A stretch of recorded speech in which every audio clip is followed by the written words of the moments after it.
tuned in to the Cold Hard Truth, Cayman's #1 hard-hitting live podcast show, where we feature some straightforward conversations on political, social, and celebrity news and all things happening in the Cayman Islands and around the world. This show was created to give the people a voice and a means of being involved and informed without any filters. Sometimes it gets crazy, but we always keep it real. We bring you the tea, piping hot, so grab your favorite beverage and join the conversation via WhatsApp at 324-1612. Email tips at CaymanMarlRoad.com. Now, here's your host, Sandy Hill, broadcasting live from the beautiful Cayman Islands.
Okay, good morning, folks. Can you hear me now? Just cracking noise, says Lisa. I think you should be able to hear me now. Let me just unplug this. And I think we're able to go. Can you guys hear me now? Yes, okay. So I was saying good morning to all of you. We are going to have a very interesting morning in terms of talking about fraudulent marriages, marriages of convenience, all that good stuff. And I do need to, I don't know why my camera is like totally off. Hold on one second. Whoa. Okay, I think that's where it should be. Yes. Okay, so we're going to talk about all of those things, but in addition, I think someone's messed with my lens here, but in addition to that, unfortunately, I've just literally, as we logged on, got some bad news.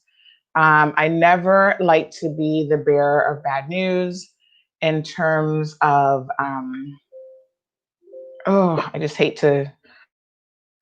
hate to tell you guys that anyone has passed away, but we have just received word this morning that unfortunately, Manny, who a lot of you guys will know, is a former police officer for many, many years. I don't even know how long he was on the police force. He has been fighting cancer. He was in hospice care. And just as I logged in this morning, I see confirmation has popped up on my screen that unfortunately Manny has passed away this morning. So my condolences to his family. My condolences to all of his former coworkers at the RCIPS. And this is just a really sad moment today.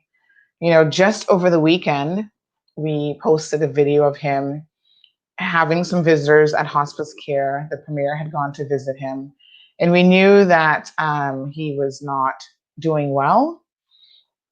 And, you know, I guess nobody really knows exactly how long you've got, especially when you have a terminal illness. So, very, very sad to hear that this morning. And literally, as I just got online, I started seeing some messages coming in confirming his passing.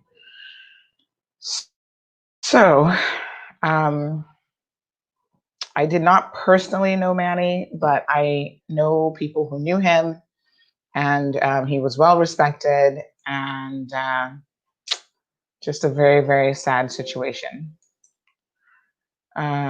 Very sad. So, we do, again, we know he has children, and I'm sure he's got grandchildren, and, you know, just tons of people that respected and loved him. And so,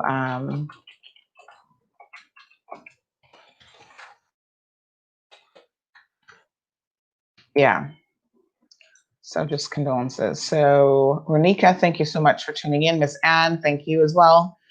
Marcia, thank you. I am highly blessed. I feel fortunate all the time to do what I do and to wake up every morning and be able to have health and just, you know, you never know.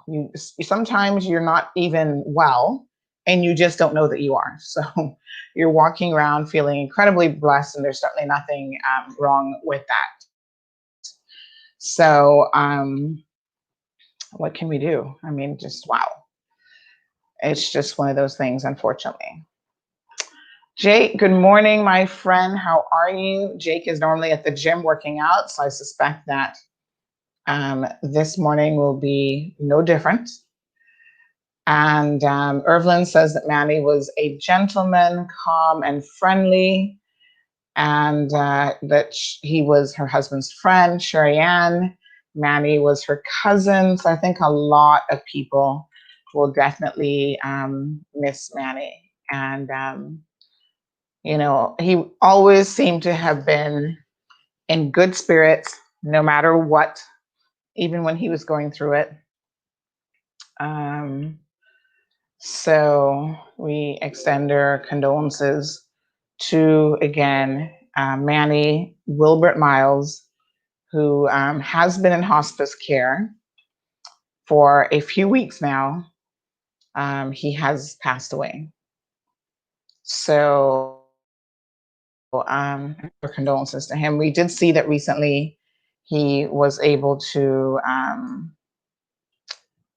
witness his daughter get married. So I think for her, that must have been a bittersweet moment to,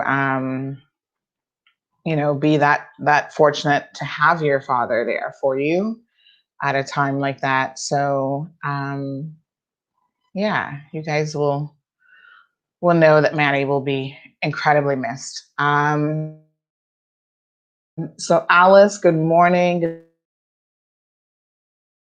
morning, Debbie. Let's see who else is here. Ronika. Yvette, thank you, honey. I saw you post recently that it was your birthday. So Yvette, happy birthday to you. Happy belated birthday. Thank you, Lisa. Who else have we got here? Jake says the traffic. Uh-oh, my earring just fell out. Jake said the traffic out there is crazy. And I would not doubt that one bit. Now, I don't know. Well, obviously school has started back and school is in full swing. Are all of the civil servants also returning to work? I think a good number of them are.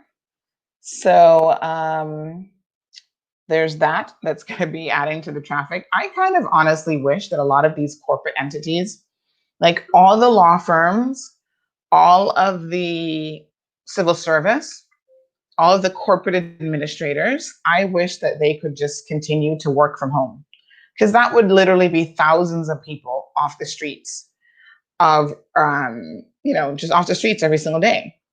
And I think that that would be amazing if we could have that, because I think that would go a long way to alleviating the traffic issues. But I think we also know that at the end of the day, when you've got kids who are back in school, then you're kind of left with no options really, but take them to school. So I'm just going to post a little something here. So yeah, having to take them to school, a lot of parents have to drive kids to school. And unfortunately, that means more traffic on the road than we know what to do with. So Jake, good luck with your commute. I'm glad, however, that during your commute, you're able to tune in to the Cold Hard Truth in the morning. So Olivia, thank you so much, my friend, for tuning in. Cassidy is here, the beautiful Cassidy. And thank you, Cassidy. Jake, are you still working remotely, by the way? I am a little bit curious about that. So this morning, we want to have a discussion about fraudulent marriages and marriages of convenience. So this is kind of interesting because honestly, a lot of people think that anyone who marries someone who's in the Cayman Islands, that the marriage of convenience is one directional. And I want to say that I don't believe that is always the case at all. And in fact, what got me to thinking about this whole thing is, recently we had discussions on the table about the domestic partnership bill. I think they're now going to call it civil partnerships instead of domestic partnerships. But we came across a story a couple days ago, day before yesterday, of a gentleman by the name of, I'm going to tell you his name, Watts. He is Anthony Ricardo something Watts, right? And Mr. Watt filed a petition with the court to have his marriage nullified on the basis that he was saying that it was a fraudulent marriage. Now, this is very, very interesting. And I want to talk about this because I do think it's important to do so. So Anthony Ricardo Watts, he has and he has communicated with us and sent us voice notes and messages about the fact that he did not think that this was a matter of public interest. Now, I want to talk about that, first of all, because we've had this conversation. Good morning, Louis. We've had this conversation so many times previously about what matter of public interest, what's interesting, the whole rigmarole. And the bottom line is, I guess, whatever CMR editorial team, writers, because sometimes we'll have a writer submit something and or regional correspondent should say, oh, what do you think about this story? I'll be like, yeah, like I don't personally care, but we like it and the readers might care. So it's not about what I like or what I want to read. It's what's of interest to the community. And there are times when things are of interest, especially when they relate to civil and court matters. They are of interest because of who the persons are. So for example, you guys know that we have reported a number of civil cases with Leslie. Now, those lawsuits, you could argue on the one hand that okay, he's a businessman, so that's related to his business. He's going to get sued. Da, da, da. But why those matters are of interest to the general public is, number one, he is a public official, whether he wants to think that or not. Not a public official, but he's a public personality, right? So he's a public figure. That's the proper word that I'm looking for. So yeah, he is a public figure. He's in the public eye. He, ran for political office several times. He makes it his business to put certain things out there in terms of it being in the public domain. And all of those things add up to who we think he is. Now, if a lawsuit, I think that happens when someone is reported. Okay. Irvlyn, I don't know. It could just be internet this morning. I'm not really sure. Yeah, I don't know. I don't even know how you report a live to Facebook. I don't know what that means. But we'll keep an eye on it. If anybody else is having a sticking issue, let me know. But yes, so at the end of the day, things can be of interest because of who the individual is. It's kind of like saying, if Donald Trump does something even before he was president, would it have been reported on? Well, of course, because Donald Trump was a public character. He was a public figure. He was in the public eye. And at the end of the day, the general public wants to know about these individuals. I think it's also a matter of public interest when someone puts forward like a certain story, or they say, this is who I am. And then you find out that that's not who they are at all. So people who are duplicitous, in other words, they don't tell the truth, right? They have a dual character about them. They're lying. They're pretending to be this, and then there's something else. That will make stories a matter of public interest. Sometimes you don't even know who the people are. Like we did a story, we being CMR, I actually had nothing to do with it, but we did a story about a man in Jamaica who was claiming that his wife came to Jamaica without his knowledge or permission, but the two of them had been on bad terms, and he said that they were in the process of like separating. And so he doesn't know why she was permitted to come into Jamaica and just show up at his door saying, oh, I'm here to quarantine with you. And then apparently the incident turned violent, and there was some altercation. So that story went up just because it's like really kind of weird, to be honest. And it is a little bit interesting during COVID. What restrictions are in place? What procedures do the authorities take when someone says, okay, I'm coming in, I'm going to be staying with someone? Is there no verification process? Is there no? So there was a lot of questions that came out of that situation, right? That story had something like 200,000 views. Absolutely ridiculous. But obviously a lot of people found it to be a very interesting story. Okay, that was interesting. I'm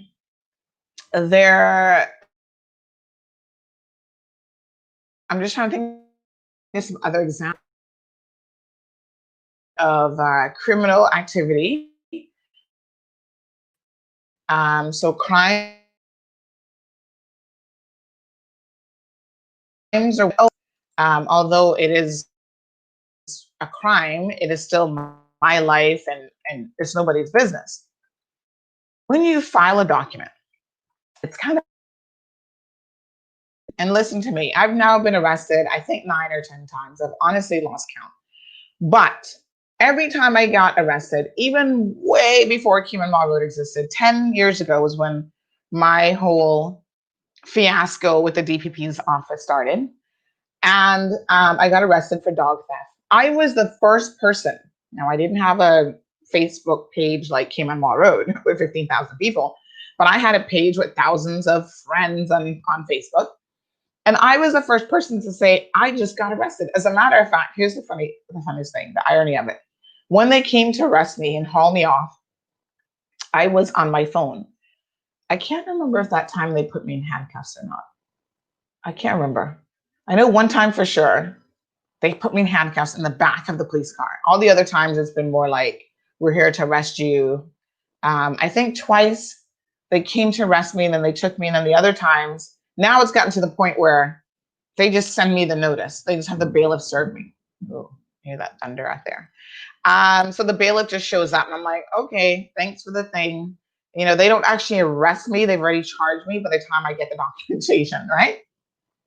So, but I put it out there because even before I had Cayman Law Road, I was somewhat of a public figure.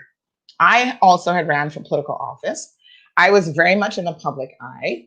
I was posting about people who had been arrested on my personal page. I would repost stuff from CNS, from the Compass, you know, always asking questions in the community like, wow, what is this charge about? What is this? Da, da, da, da. So why am I any different? I'm not. The same rules apply to me as everybody else. So there will be things that happen, I think, in all of our lives that cross over into, yes, it's personal, but it is a matter of public interest. And so therefore, it's going to make the news. It's going to make the Mall Road. It's going to make the Compass. It's going to make CNS. And sometimes it's just going to be out there gossip for people to talk about. So let's talk about Mr. Watt because his situation is particularly interesting. So he files for an annulment on the basis that his wife, right, the person he's still married to, has defrauded him. Now, fraud is a very serious allegation, even in a marital situation, right?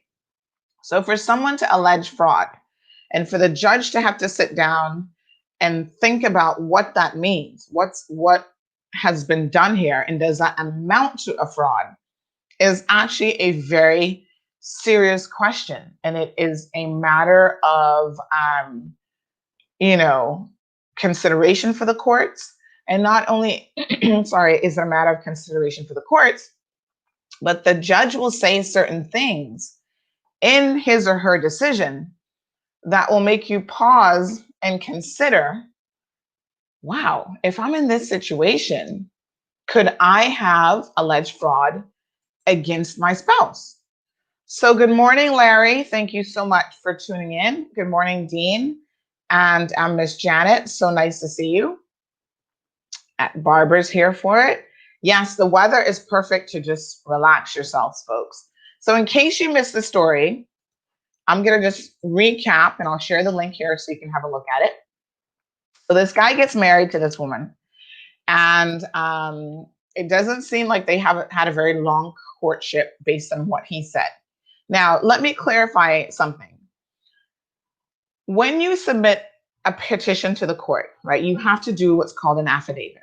So when you're suing someone, normally you put in like a writ. It depends on the type of application it is. So a application to have your marriage declared null and void on the basis of fraud has to be done under Section 8 of the Matrimonial Causes Law. And this now is where I want us to have a look at what these laws say, because, hey, if you are getting married and you are not getting married understanding what laws you are following or what laws you have to follow and the things that you have to do, even to have a valid marriage, there are certain things that are required of you. And I'm always super, super interested in how people talk about domestic partnership, they talk about marriage, and they only want to talk about the religious aspect of it. And they don't understand that you have actually entered into a contract of marriage, right? So we've said it on this show before when we've talked about domestic partnerships, gay marriages, and all this kind of thing. The church and certain members of the church want you to believe that the institution of marriage is a religious institution and it's all about the church. And in fact, the institution of marriage predates way before churches and even religion appears to have existed. The institution of marriage existed, and it was a contract, and it remains a contract, right? So there are some people that will have a religious ceremony. That is not required. You do not have to get married in a church. You can get married pretty much anywhere that you want. All you have to do is make sure that the Matrimonial Causes Law, which deals with marriages and divorces and that sort of thing, is adhered to, right? You don't have to have anybody's blessings in terms of before the church.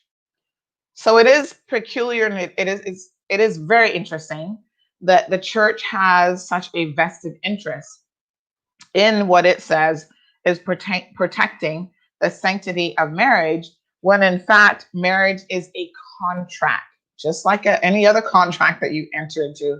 Marriage is a contract. So there are two key pieces of legislation that when you get married in the Cayman Islands, you should know a little bit about. One is called the Matrimonial Causes Law 2005 revision. The other one is the Matrimonial Causes Rules 2003 revision. Now, here's something that you may not know. A lot of laws come with companion pieces of legislation. All right. So what that means is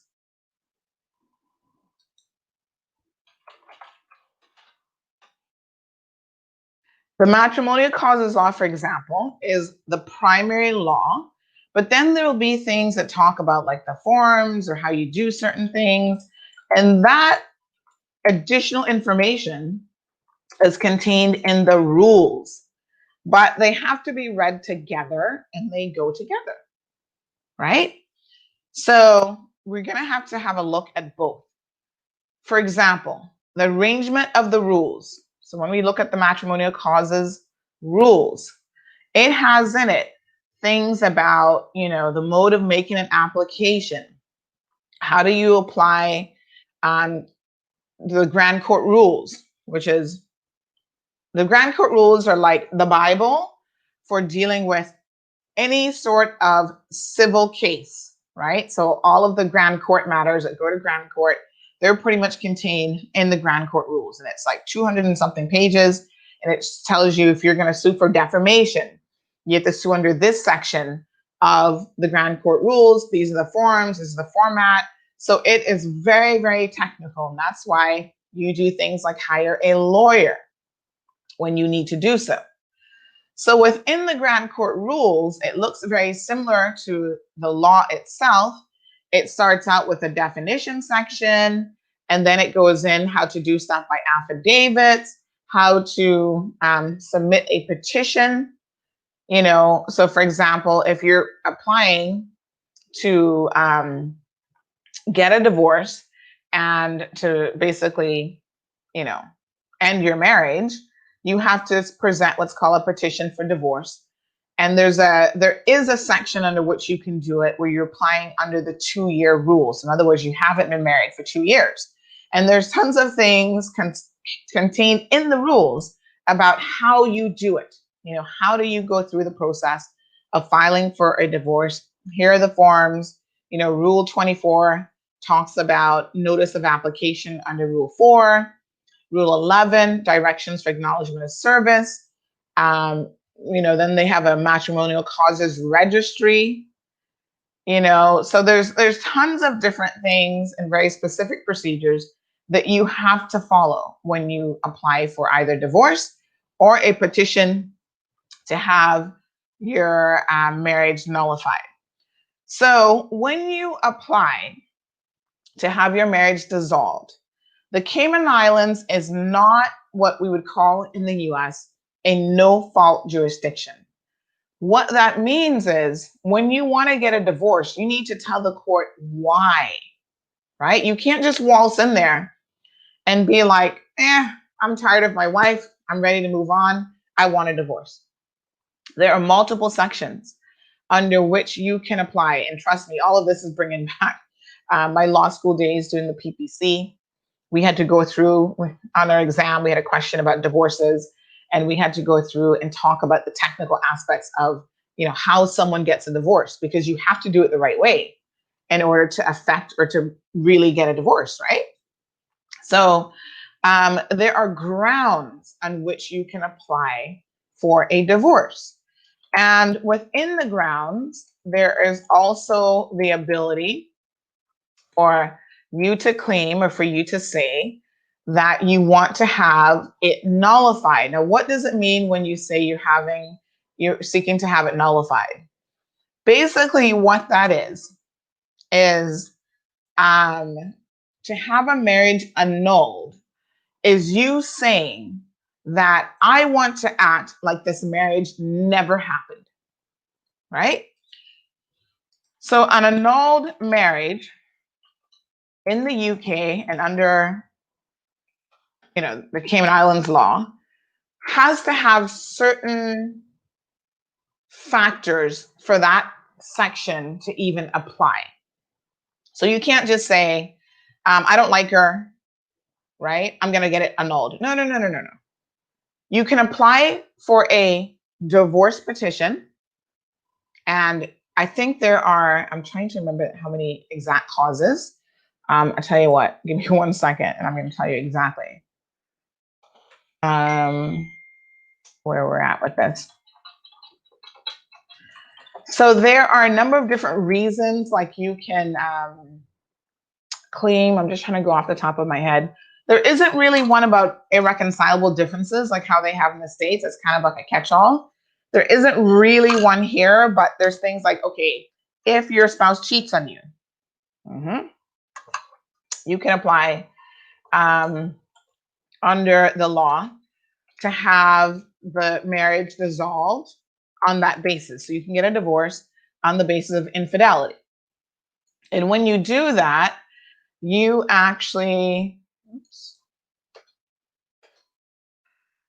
have to say to the court, I'm applying to have my marriage dissolved. I want a divorce because my spouse has cheated on me.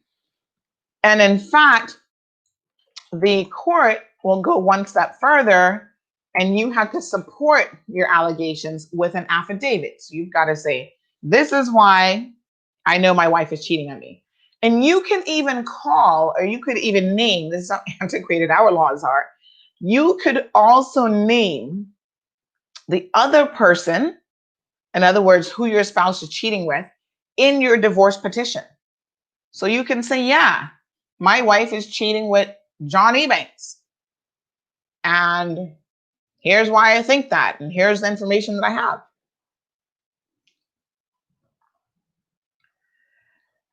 When you decide to get a marriage annulled, you have to look at Section 8 of the Matrimonial Causes Law. Okay?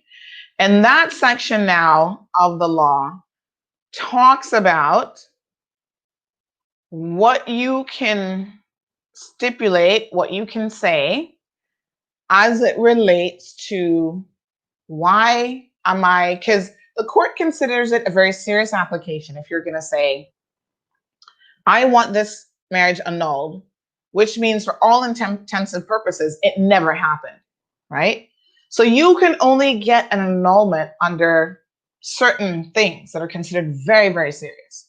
What are some of the things that you can get an annulment for? Well, I'll tell you what, if the marriage was never consummated, because believe it or not, that remains one of the requirements of a marriage. Yeah, sex.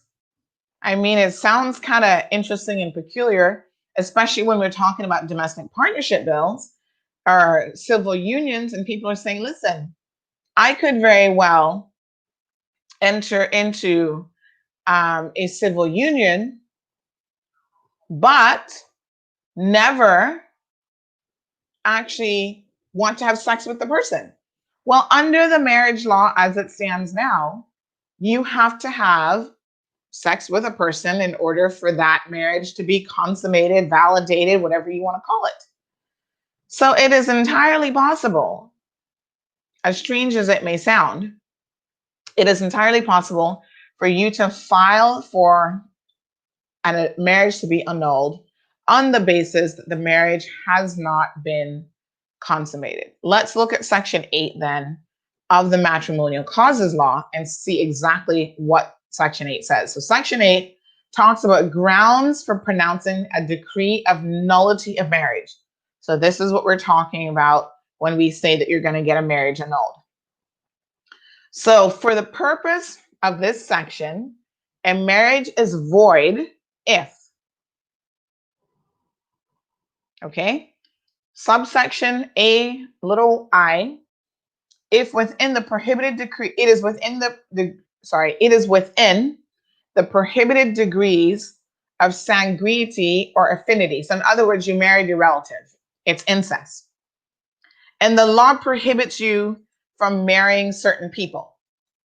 Now, we saw an article that was absolutely disgusting a couple days ago from, I think it was the Daily Mail, that had up how a mother and son were engaging in some sort of sexual relationship. So his wife actually caught him having sex with his mother. And she's like, what the heck? And she said that she had always kind of suspected that something was going on. So strangely, that relationship, they claim that, I don't even know how to explain that. That's just disgusting. It's against the law. You're not allowed to marry or have sex with your parents, your siblings, cousins. I think up until maybe third cousins or so, you can't get married either. So you can't go marry your first cousins. All of that is actually in the law. So before you can get married, there are rules that you have to follow. Isn't it amazing how the law permeates every aspect of our lives and how the law tells us this is how you got to do it to have a valid marriage? Now, when it comes time for divorce, it also tells us this is how you've got to do it in order to properly get divorced. Okay. So when you get into these things, you got to make sure that you kind of understand. Alice, we'll talk about the no claim thing in just a second, actually. So it's easier in some respects, people may think, to claim that, you know, you can apply to have your marriage nullified. So one reason is you marry a family member. Another reason that it was void, it is void under the law in force for the time being in the Cayman Islands relating to marriage. So like some sort of technicality within the marriage law wasn't followed. That alone will suffice to make it nullified. You still have to apply. And you have to say, well, these are the reasons why my marriage was never valid to begin with. A person who mentally could not enter into a relationship. So Section 2, all of Section 2 and the 5 subsections that follow talk about the fact that you cannot marry for different reasons. So things like, for example, you haven't reached the age of 18. So they don't feel like anyone who's under the age of 18, I'm sorry, my apologies. Before reaching the age of 18, you suffered from a mental illness or some sort of developmental problem, whether it's by disease or injury or whatever. Now listen to this part of the law. This tells you how these laws have not been revised to be politically correct. So Section 8, subsection 2A says that for the purposes of this section, a mentally defective person means a person who is, B says, is an idiot. That was a term that they used, and it's still in the law, for someone who has some sort of mental defect. So is an idiot. So when you call somebody an idiot and they tell you that they're insulted, well, tell them to go and check the law. The law still refers to someone as an idiot, although when we use it, we're not talking about, someone who has a mental handicap. We're just talking about someone who just doesn't have common sense normally, right? So the law says the person's an idiot. That is to say, a person who has some sort of mental defect to such a degree that he's unable to guard himself against common physical dangers. So you have to have a certain mental capacity in the court's mind for you to be able to enter into a marriage, because it is a contract. And when you enter into a contract, there are things that you have to understand. And if you don't have the mental capacity to understand those things, the court considers you an idiot, mentally challenged. And so that's one ground in which you can have a marriage nullified or annulled. They go on to say if the person's an imbecile. So again, this speaks to mental defect. And listen to how they define this. Though not amounting to idiocy, is yet so pronounced that he is incapable of managing himself or his affairs. So apparently there's different levels in the eyes of the court of mental defects. So there's someone who is an idiot, and they say that's to such a degree that he's unable to guard himself against physical dangers. Then there's an imbecile who's not quite as bad off as an idiot. But in that case, that person still can't really manage their affairs and so forth. So these are just people with mental defects who should never be getting married. The next one says if you're feeble-minded. So what's feeble-minded? Well, apparently it means you're not quite an imbecile. You're not quite an idiot. However, you still have a mental defect where supervision and control for his own protection or for the protection of others. So you can't make decisions on your own if you're feeble, if you're an imbecile, or if you're an idiot. Listen to subsection E. Says, is a moral defect. That is to say, a person in whose case there exists mental defectiveness coupled with vicious or criminal propensities and who requires care, supervision, and control for the protection of others. A moral defect? What the heck does that even mean?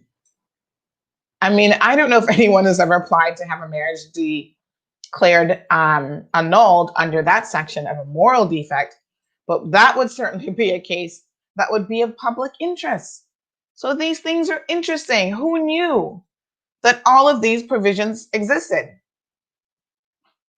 So Esther says that idiot is associated with a specific IQ like moron and imbecile. What is the IQ number? Obviously, the law doesn't specify that. Is there somewhere that says if you have an IQ below, 50 or 60, that's an idiot. Then if it goes below 30, that's an imbecile. Like, where is that defined in law?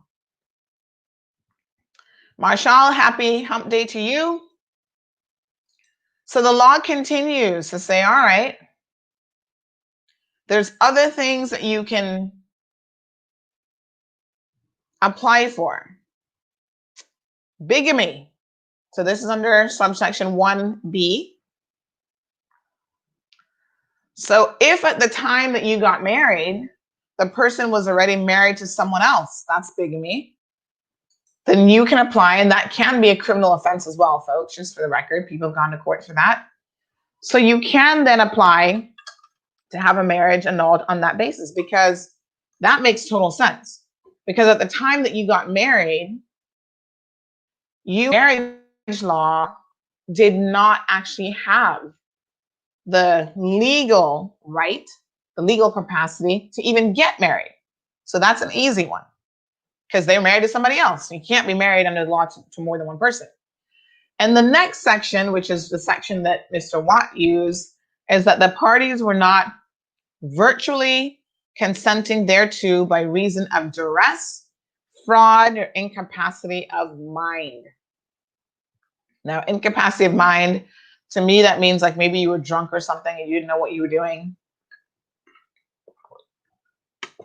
You were on drugs or something of the sort. Duress, someone forcing you to get married, a parent telling you you've got to get married to this person. I'm sure there's different types of duress, but fraud is the section that Ricardo Watt claimed that he was going to get a divorce under. So Dean has a good question here. Does moral mean religious? Dean and everybody else listening, as you guys know, I am not a lawyer. So I'm reading this and I'm seeking to understand and interpret this for myself. And I would say that that's not what it means at all, because it goes on to then talk about moral defect being a person in whose case there exists mental defectiveness coupled with vicious or criminal propensities, and who requires care, supervision, and control for the protection of others. So I'm thinking, does this cover people who are in jail when they talk about criminal propensities? And is it a combination of they still have to be feeble, imbecile, and an idiot? I don't know. These are very, very interesting questions. I'm trying to remember, to be honest, when we covered divorces in law school, if we even went over what that meant. I'm just actually going back to my notes from 2010. My gosh, it's been that long already. When we did family law and we talked about the Matrimonial Causes Act in the UK, most of the questions, believe it or not, were about, or most of the notes that I have here, because I've kept meticulous notes. I'm a note taker when I'm a student. It talked about the Gender Recognition Act. We talked about Civil Partnerships Act in the UK. They've been enforced since 2004, by the way. We talked about same-sex marriages. We talked about the maintenance law. A marriage can only be ended in 3 ways. So one of the 3 ways that we're talking about now is by obtaining a decree of nullity. The other way is death of a spouse. And the third way is obtaining a decree of divorce. So he didn't want to apply for divorce. He decided to apply for a nullity. Now, some of you, and I found this so interesting, when the article went up, a lot of you were saying, well, why doesn't she just sign it? That's a good question. And I think we should have a look now at some of the things that he was alleging, and why wouldn't a reasonable person actually just sign the petition already? So it doesn't require both parties to commit fraud, although in a minute we're going to talk about, in a practical sense, who may have actually committed the fraud in this particular situation. So he submits an application as the husband. He wants the marriage to be annulled, right? He wants to get a decree of nullity. Now, mind you, this is his 4th marriage. Why he decided to try this attempt this time, only God knows. Maybe he thought in his mind it was going to be easier to get a decree of nullity versus a divorce decree. Because we did mention earlier that we live in a fault system. So you have to place fault on the other person. But even under the degree of nullity, if you are applying under that section that talks about fraud and duress, you still have to put forward evidence or put forward a statement as to why you say a fraud has been committed. So in his particular case, this is what he said. Now, I want to be very clear. I have not seen his actual petition. I reached out to Mr. Watts, and I likewise reached out to his wife for comment. And his wife had a lot to say. Folks, if I dropped everything I knew this morning of what she had to say, the tea would be too hot for you to handle. Like, honestly, this marriage from the word go was a hot mess of a situation. I just want to say it was a shit show. And I'm going to talk about some of those details and tell you why I've come to that opinion. Why I also believe, when you hear people talking, sometimes you have to make a judgment call. Who's being honest? Who's telling you the truth here? Right? What's the situation? Was she actually trying to defraud him? Et cetera, et cetera. So he claimed in his petition, we have not seen the actual petition. So we are simply going off of the judgment. And I forget how many pages the judgment was, but it wasn't particularly long, but maybe 8-9 pages. We are just going off of the judgment of what Magistrate Ramsey Hale has actually had to say. So she said, Margaret Ramsey Hale, this is a July 2020 judgment that just got uploaded to the website. It basically said, gave some of the background information, and it said in his annulment petition, he claims that his wife, her name is Miss Lorna, misled him about her criminal record and her inability to obtain a clean police record, stating that she made a false representation of herself and that she is not at all whom she held herself out to be. We're going to talk about that here in a second. He also claims that he wanted to have children with her, and despite him or her telling him no, that she did not want to have any more children, he feels that at some point he convinced her to have more children, and then after they got married, she continued to say no. Well, even the judge said, it doesn't look like you convinced her at all. Maybe in your head, you somehow thought you convinced her, but even based on what he has supplied, it seems like the woman was always saying no. I don't want to have any more children.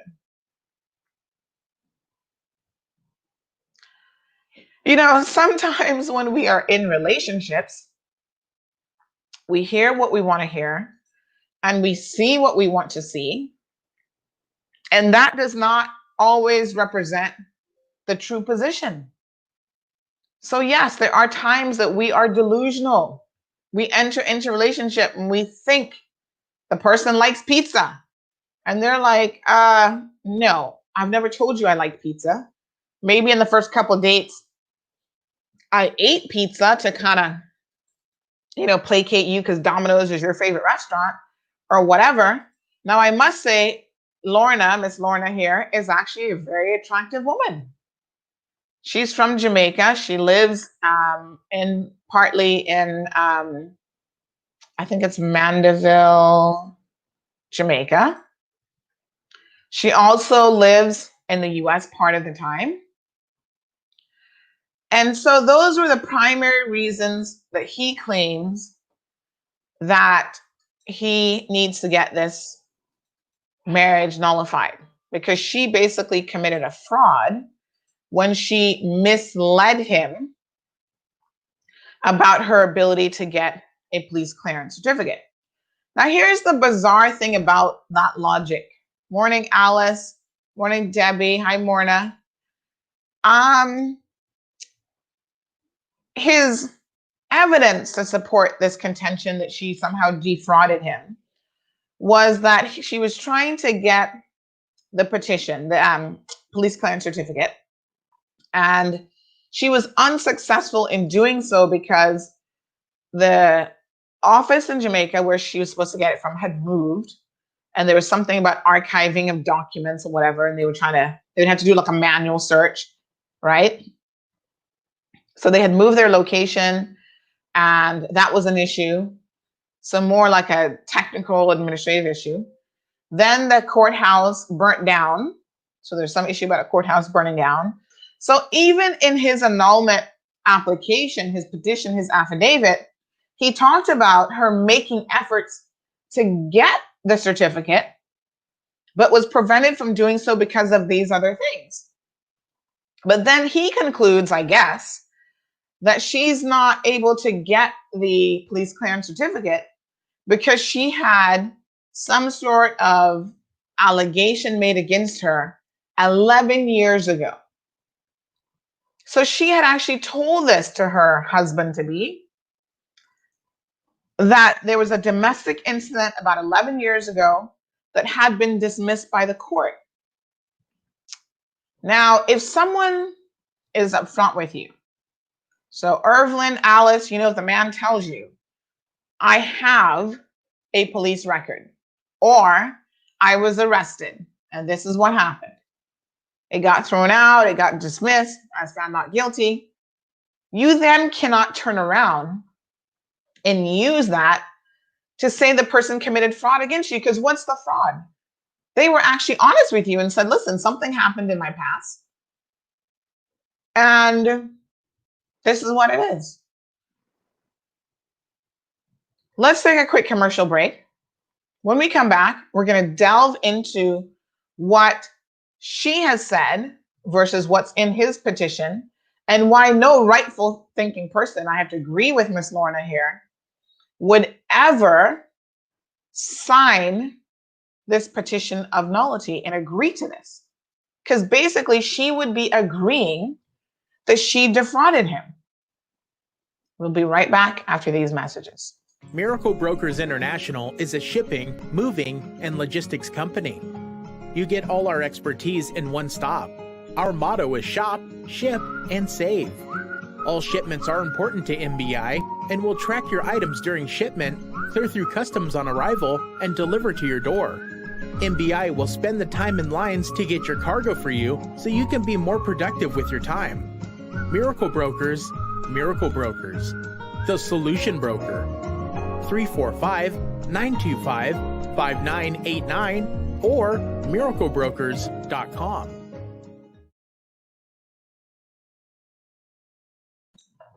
All right, folks, I see now. Yes, Irvlyn has got it. Now it's sinking in. Why hasn't she signed this document? So just like a decree of nullity, just like an application for a decree of divorce, you have to sign it on the other party. So the other party needs to be notified. That's service. They have to be notified that this lawsuit has started, that you're suing them. That's part of all civil lawsuits, is you have to notify the other party.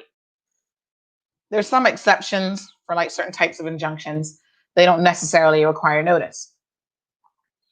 So if someone comes to you, Irvlyn, and says, yes, we've been married, very short period of time, by the way. They literally got married.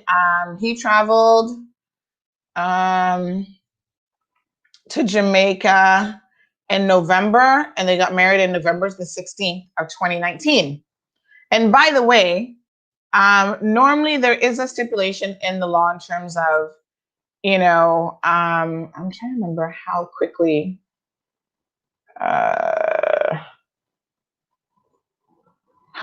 you can do it. There is a limit of when you can apply for a nullity versus a divorce. So nullities tend to be within, I want to say, a year period of time. So if you haven't been married for a year. So section 3, by the way, goes on to talk about, the marriage will be, you can get a decree of nullity if you haven't consummated the marriage and you're incapable of doing so. So if he's impotent or she has a problem, you can't consummate the marriage. That's a reason to get a divorce, folks.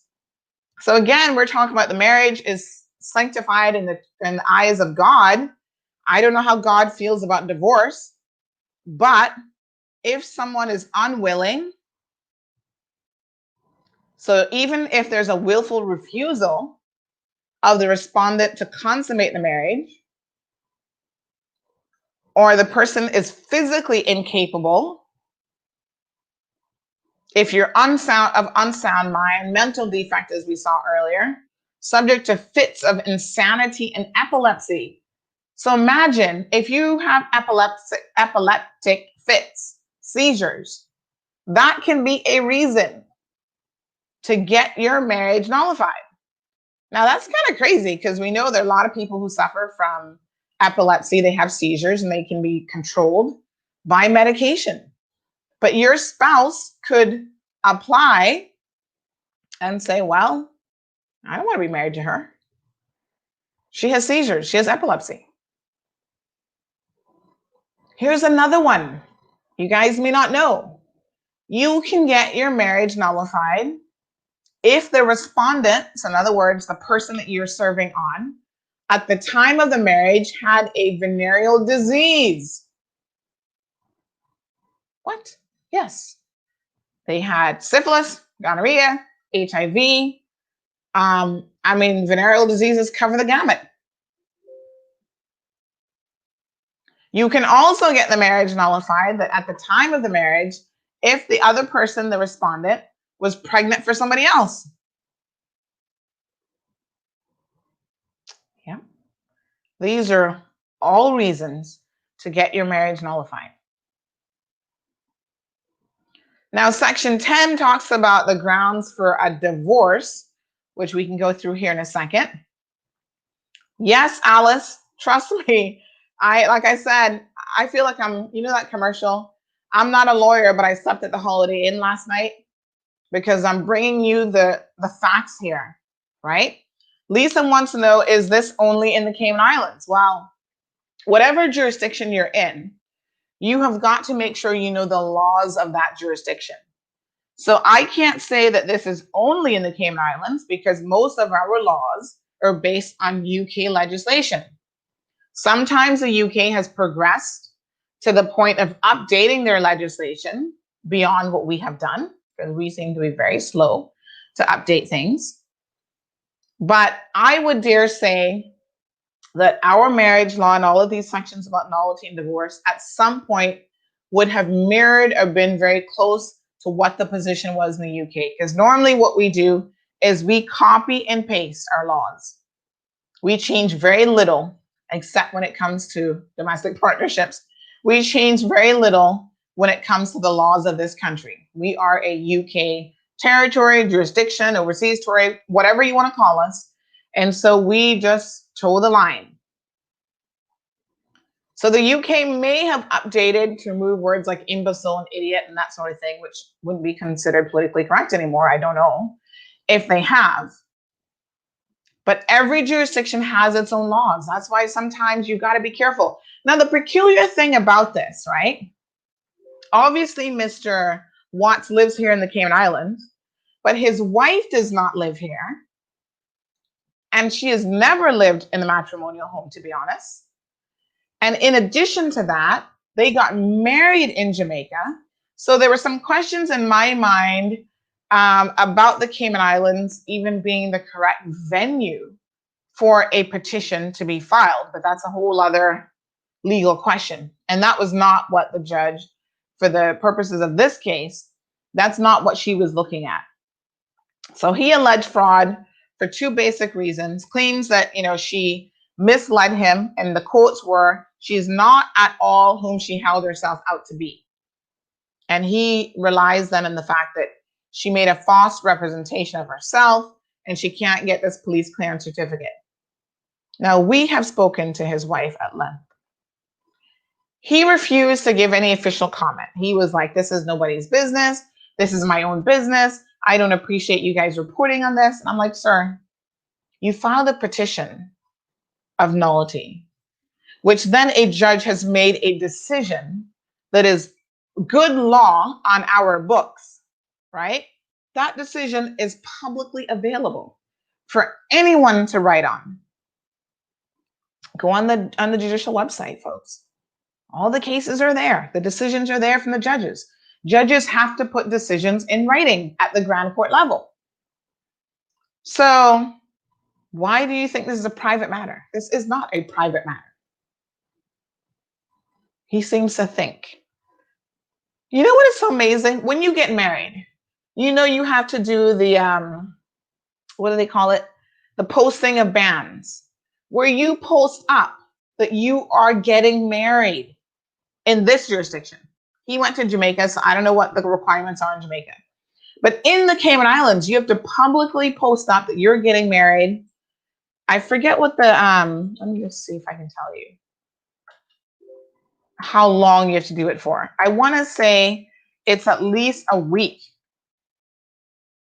where you have to put up that, yes, I'm getting married and I am doing so, and it has to be in a public place, posted by the library or other locations for other people to see that you're actually getting married.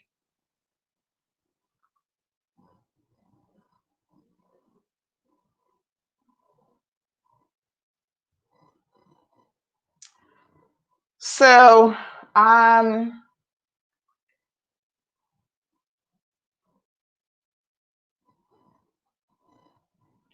section 2.1 of the marriage law of the matrimonial proceedings, actually of the marriage law, my apologies, defines marriage and talks about what a valid marriage is.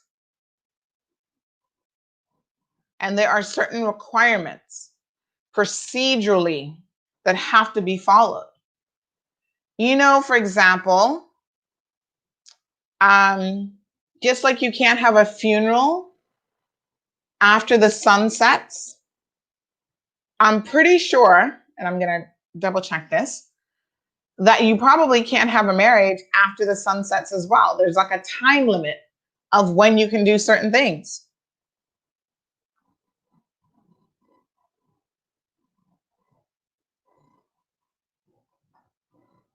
Adultery is one of the grounds for a divorce.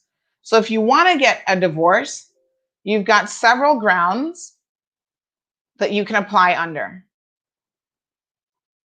Divorce is one.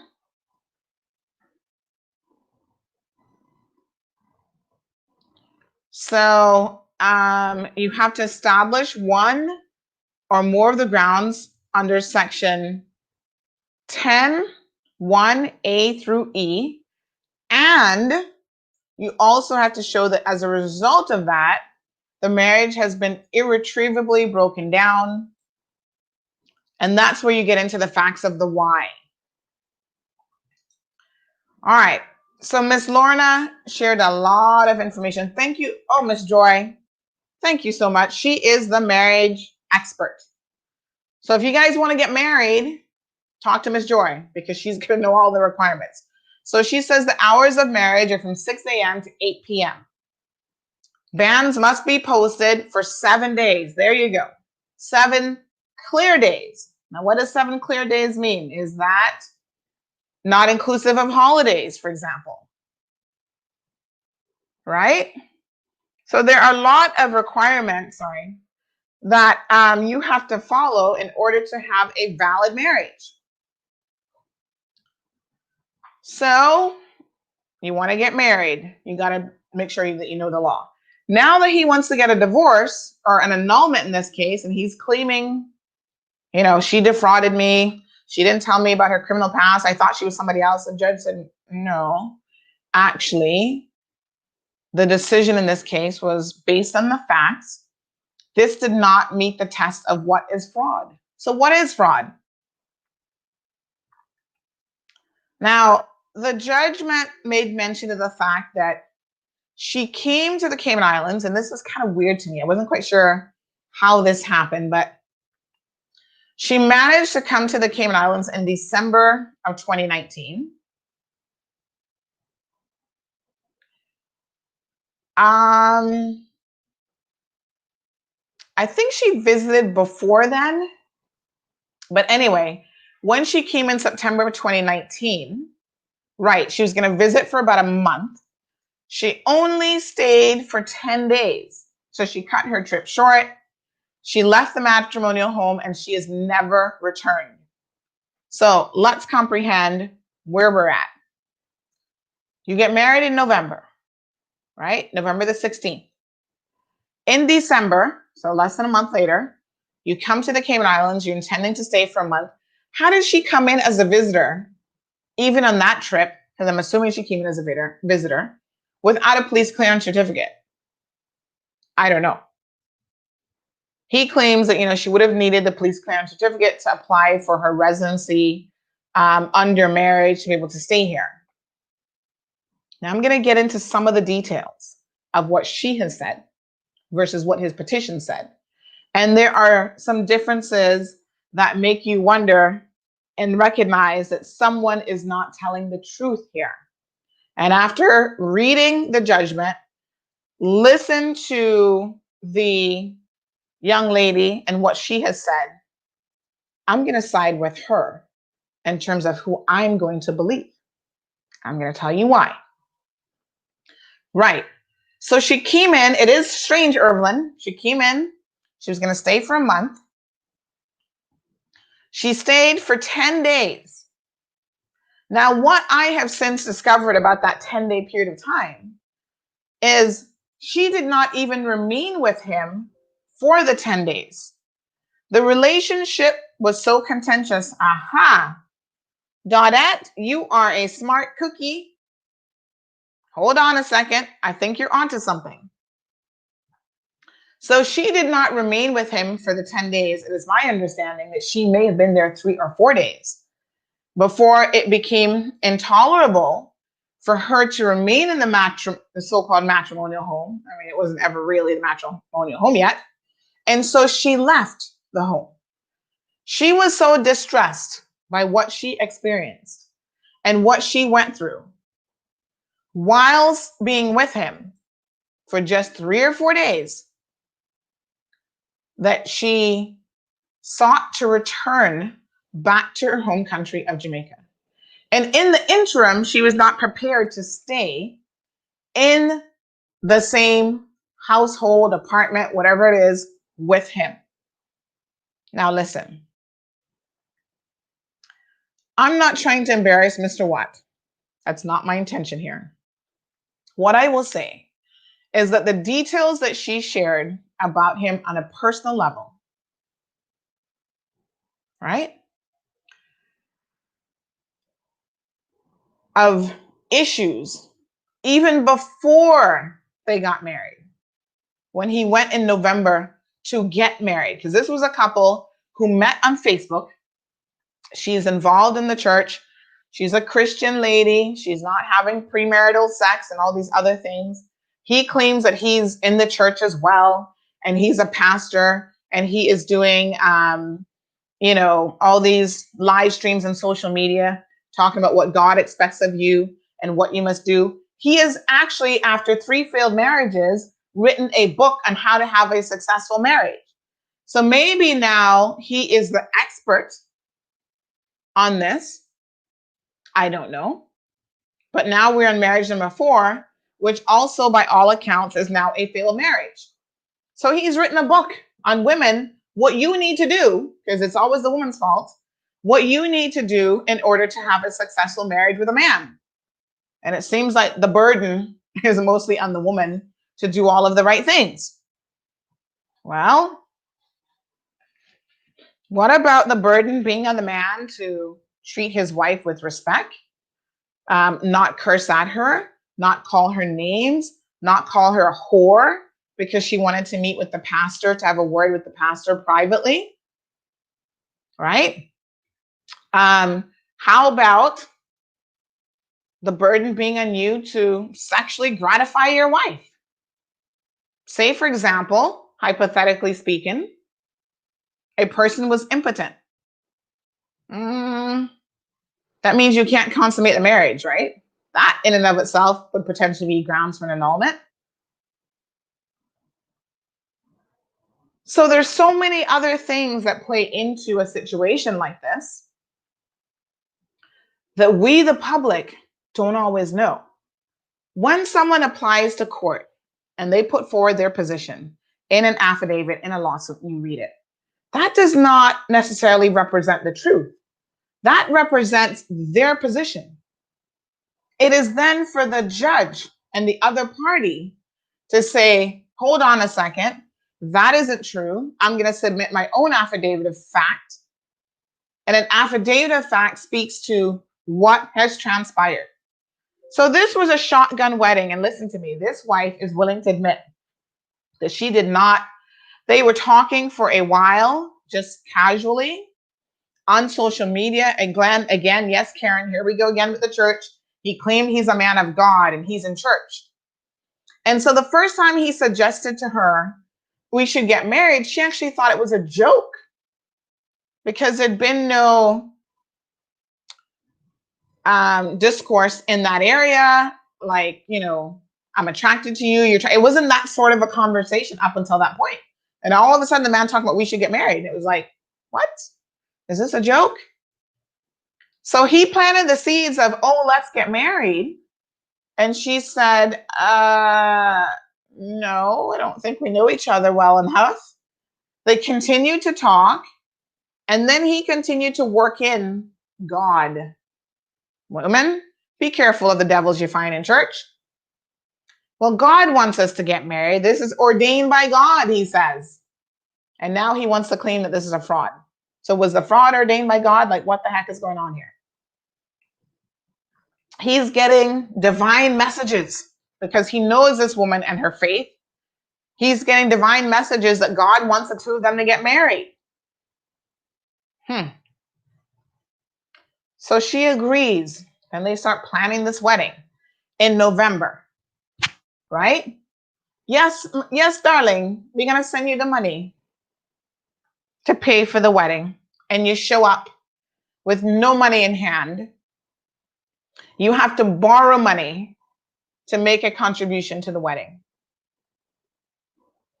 Not only do you not pay what you claim you were going to pay for the wedding itself, and you have to borrow money from people, which your wife then finds out later that you have no money, you have no job, you claim you've got businesses. Aha, Sheila, now we're getting to the point here, right? When the husband shows up to the wedding, he has all sorts of demands. I want my makeup done. What man needs makeup done?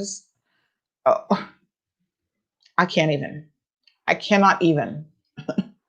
A man needs makeup done for a wedding. Now, women, we're going to do the most with the makeup, especially for a special occasion like a wedding. Since when did men start demanding their makeup to be done? Anyway, the first opportunity that the woman would have had after the initial honeymoon, he came back to the Cayman, would have been this December trip. And within 3 or 4 days, she was out of the matrimonial home. In fact, it was so desperate of a situation that she was prepared to sleep on someone else's floor until she could make early arrangements to change her ticket and to get back home. Now think about that for a second, right, ladies and men? How bad must it have been for you to pack your bags, leave this man of God that you have married, and go sleep on the floor of a stranger? Huh? Seriously. That must have been a hell of a 3 or 4 day period. So when people are saying, well, why wouldn't she sign the decree annulment?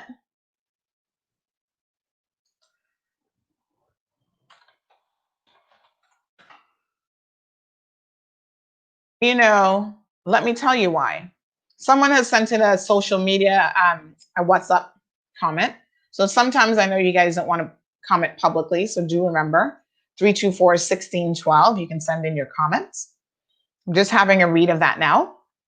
So this person said, did he tell her about his financial situation and losing his house to the bank? Probably not. She has a better case to annul because of potential fraud. Interesting comment. And I think we're all going to conclude that here in a second. But listen, let's go to her words now. Right? So the question was put to her, and believe me when I tell you, she had a lot to say. And she basically gave her version of what transpired from the onset. And in relation to this question of why not just sign the document and get it over with, right? Here's what she said. So we're speculating about how she came to Cayman without a police clearance certificate. Here's one thing we do know. The woman has a US visa. So she said, I know everybody in the Cayman Islands thinks that the Cayman Islands is the Holy Grail and that all Jamaicans want to come to Cayman to live. But she said, I have never had it in my mind to come to the Cayman Islands. I am back and forth between Jamaica and the US, and I have no issues. I have a US visa. So obviously, I'm able to get a clean police record at some point in time in order to obtain my visa. So yes, folks, that is the mystery bit of this that seems to be missing. She has a US visa. She's able to travel in and out of the US. I'm not sure if she has a green card. I don't think she's a US citizen, but she does travel back and forth enough to maybe make me question if she does have some sort of a residency there. But at the very minimum, she has a visa, which means the US has done their background checks, and she had no issues meeting that requirement. So she may have, as Dotette has said, come directly from the US. Perhaps that is a possibility. So that's a very good point. You guys are like little sleuths. You're detectives here. You're on it. So what we also know is that she was not and has never asked him to pay a single bill, because there's kind of like, well, was he supporting her? Listen, he has admitted publicly to financial issues. This is a man who has actually lost his home. And when he was messaging us, this is what he said to me, right? And you have to be careful when people throw allegations at you and you go, hold on a second here, but that's actually not true. Oh, Cayman Mar, I'd love to be up in people's business. And what about when I was losing my home? You didn't help me. You didn't put that story up there. You know, I had a story then that was of interest. And I was like, what? Now, sometimes my brain is not always the best, I must admit, because there's so much going through my head. I can't always remember. However, I remember this situation because I know at the time I was actually filling in for Ruth Anna on her show. And I brought him on. I can't remember if it was both Ruth Anna and I. It may have been the two of us. I do believe it was the two of us. He came on her Straight Talk show and we had a discussion about his situation, how he lost his house to Scotia Bank, because I remembered asking him some tough questions like, listen, you have one side of the story here, but without a doubt, there is more sides to this. Please explain certain things to us in terms of how did you get this far in debt? You know, the bank kept trying to help you refinance, trying to do this. And every time they would set up a payment plan for you, you were not able to stick to that payment plan. And then other people are saying, how bad can this guy's financial position be when he's driving around in a BMW? Why not sell the BMW? Cut down on your cost of living so you can save your house. So there were questions that I remember putting to him during an oral interview.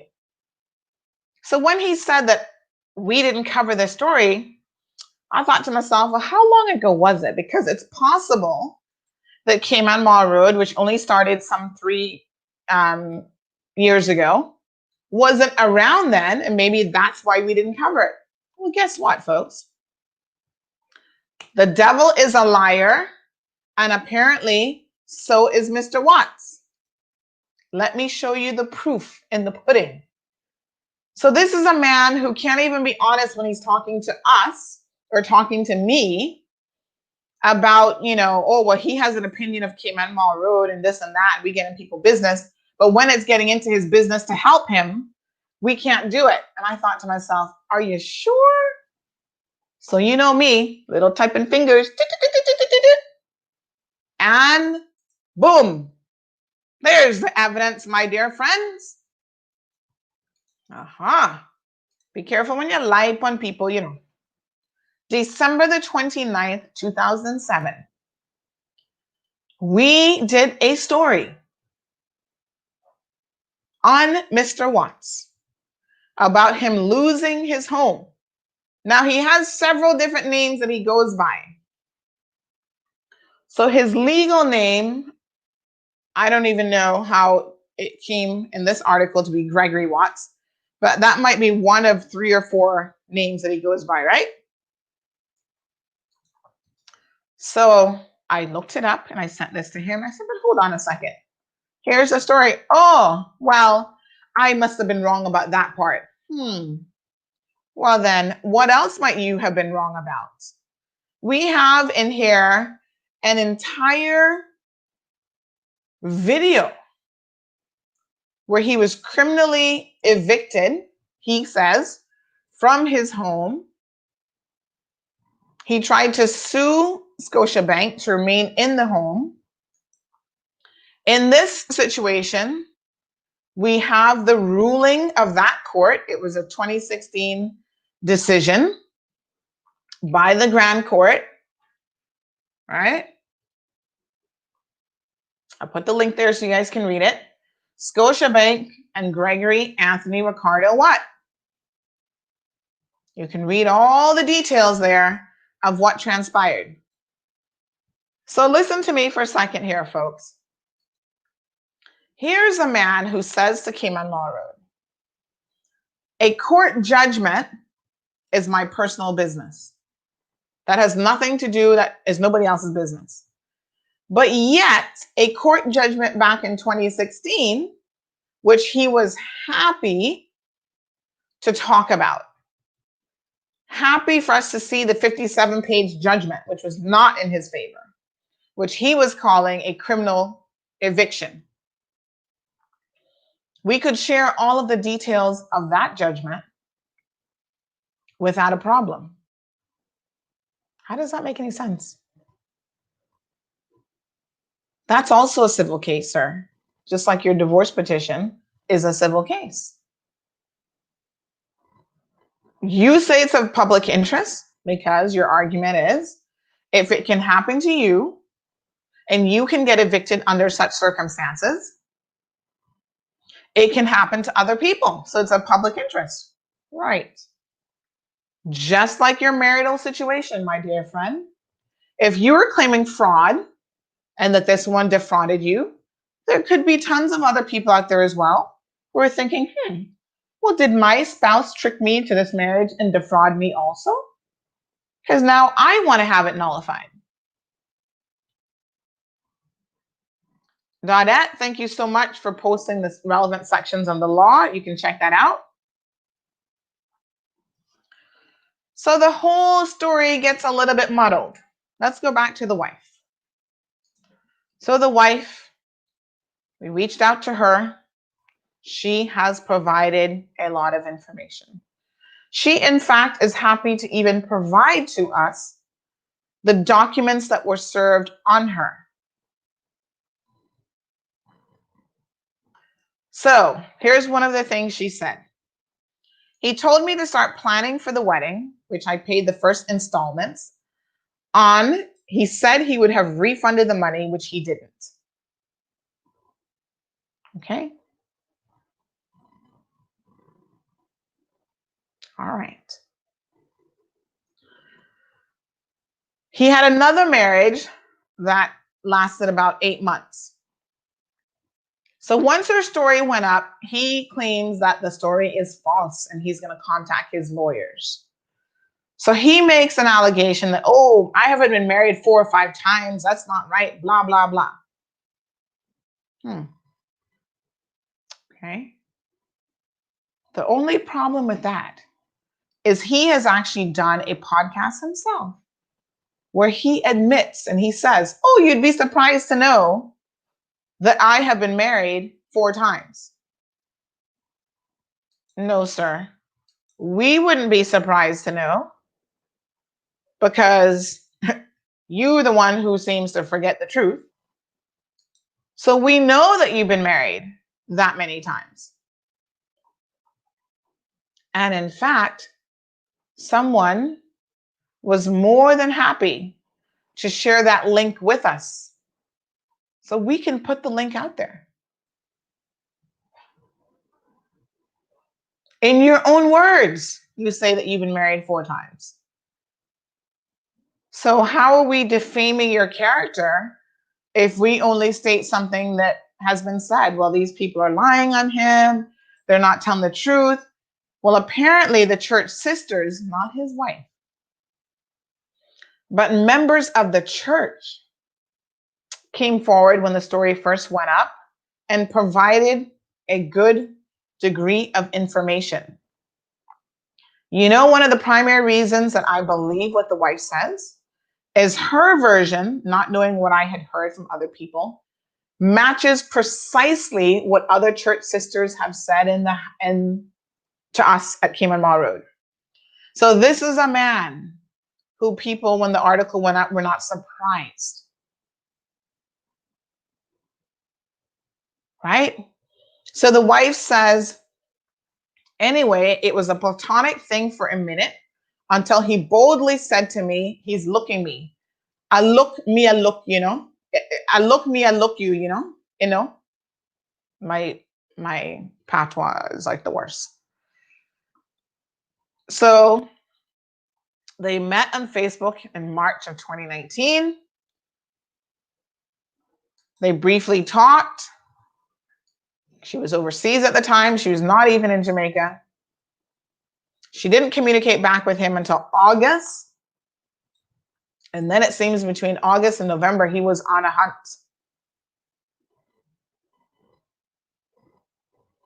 For a new wife. Time for a new wife. Maybe he needed to put somebody to work to bring in some income into the household. I don't know. All right. So he convinces this woman to marry him. November. By December, it's all falling apart when she makes her first visit and she's like, whoa, what is this? What have I gotten myself into? But you know, the church, when you go to pastor is going to say to you, mid-year child, work it out. Ignore his literal shortcomings. Him not performing the bed, my sister, not worry about them things. That God will provide. God will give you a miracle. So you continue to hang in there and everything is going to be A-okay. This is what the church doesn't want you to take birth control. They don't want you to get a divorce. They don't want you to stop your poor children from being abused or yourself being beat up by men. They tell you God is going to work it all out. And you put up with the most ridiculousness in relationships, both men and women, all in the name of God is going to take care of it. Well, I guess God took care of it when he told him now, dissolve this marriage, pretend like it never happened, have it annulled. So technically, you don't have to count this as a 4th marriage if you get it annulled. Because when you get a marriage annulled, that annulment decree says it is void. Void meaning it never happened.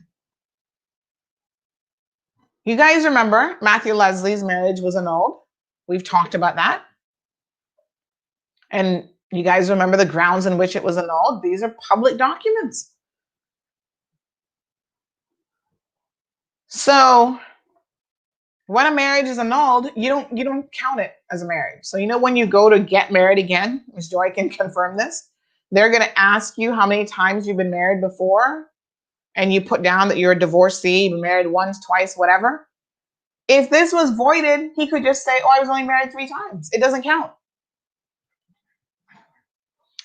Anyway, I want you to listen to what this woman has to say in her own words. Most of it I will not share with you because, again, we're not trying to make him look worse than he does look. However, there are some legitimate questions that people had of why wouldn't she just sign it? And here's what she had to say about that. So I'm going to just turn up the volume here. Hopefully you can hear this because it's going to be pulling through my mic. But this is what she had to say. Totally okay. I understand that I was called. Oh, hold on. I don't know if that. Let me see if this is right. A bit late. But I just said moving forward, I have already made up my mind because I have gone to the Supreme Court. And they. Okay, I think it's this one. 1 second. Okay. Good morning. Just to clarify the whole, why didn't I sign the petition? The petition has so many clauses in it that was false. and I could not sign a document that is false because he's accusing me of being a lesbian. I'm not going to sign a petition that's lying about me and my reputation. So I would never sign a petition that says I'm a lesbian. He said that I was suffering in Jamaica because I had no money and he had to be taking care of me. This man has never, for the time we've been talking, he has never, and I repeat, never paid a bill for me.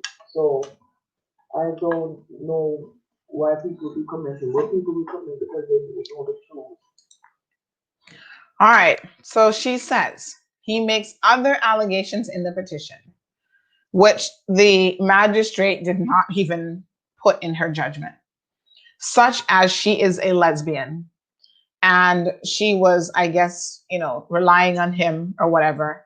And she said those things were simply not true. So someone brings you a document, even if the end result is something that you want. So yes, she wants to be rid of him. She wants to legally end this, right? So even if the end result will get her what it is that she wants, you have to look at what the person is alleging. So if they're doing it on the basis that they're claiming that you have committed a fraud, why would you accept that?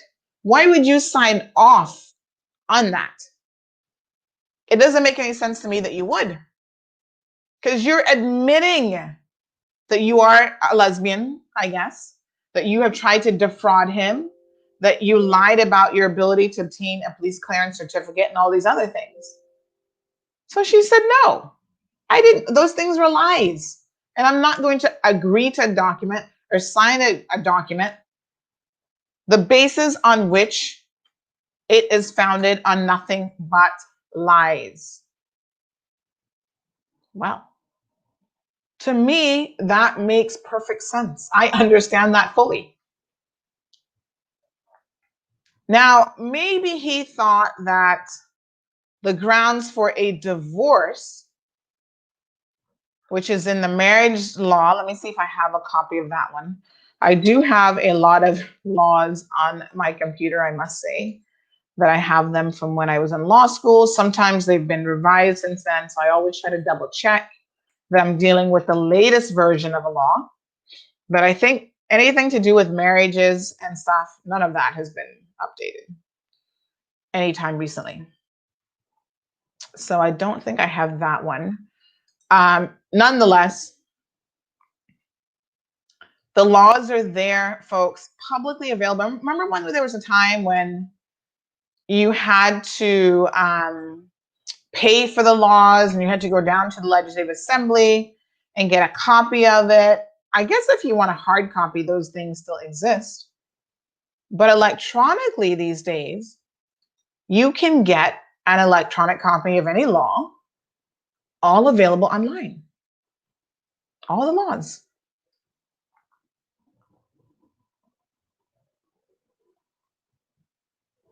So if you're getting a divorce, folks, know your grounds for divorce.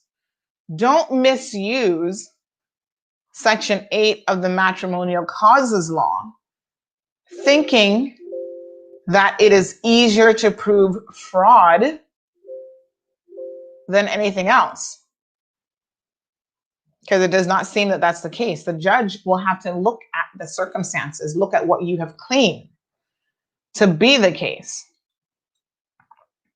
And in this particular case, the judge concluded and said unequivocally, a mistake as to your partner's attributes is not a ground for avoiding a marriage, as disappointment as to their character does not constitute fraud. So fraud is a serious allegation, even in the context of a marriage or a civil situation. So all contracts, and I told you earlier that a marriage is a contract that you've entered into. All contracts can be nullified, vitiated, whatever you want to call it, if they were founded on the basis of fraud. So if you sell me your vehicle, sell me your house, and there's some element of fraud involved in that transaction, sorry, I can then claim that the contract is null and void because of the fraud. But guess what, folks? Fraud is not the easiest thing to prove. So there has got to be proof of an actual fraud. And in this case, the judge looked at even what he had submitted as proof and said no. Even if she was to accept, which she never really said that she did, but he certainly believed that his wife's personality wasn't what she claimed it was. You know, the wording that he had used to describe her, she's not what she held herself out to be. I don't even know what that means, but whatever. So in other words, she was a fake, right? When people say, man, that person's a fraud, in a court of law, a fraud is a very serious allegation that requires more than just your opinion that a person is a fraud. The bar is set high to be able to legally say that someone has defrauded you, whether it's a marriage or any other contract. And it's even higher in a criminal case when you're trying to allege fraud. So folks, there are grounds for a divorce, including adultery, the person's behavior, that a person's been deserted. So section 10(1)(c) of the law talks about if you've been deserted, and there are actually four elements of that section alone that you have to prove. And, you know, the law has to look at, well, what's the intent to desert? Was it done without cause? If you're living in separate households, blah, blah, blah. So there's a whole lot more to this than meets the eye, folks. That is why it is suggested that when you start to get into things like divorces, especially where it's not quite as clear cut as you think, your best bet is to get yourself a lawyer, because they're supposed to be the experts. And they will sit down with you and say, right, tell me what has happened.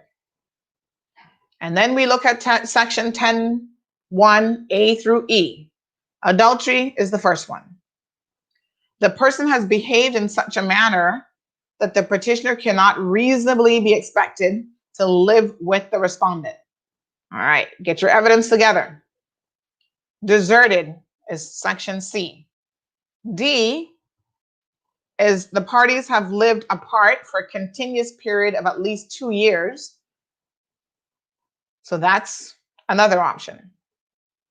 E, the parties to the marriage have lived apart for a continuous period of at least 5 years, immediately preceding the presentation of the petition. There's different things that are required for the 2-year one, and the 5-year one is pretty much 5 years and you're done and you're out.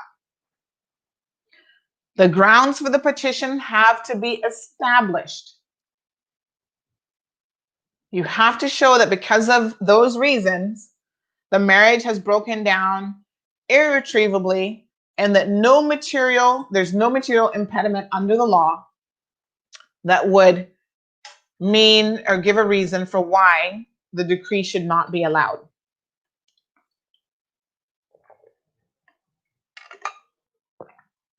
All right. No fault divorce. Why are we still in a system where we need to prove fault?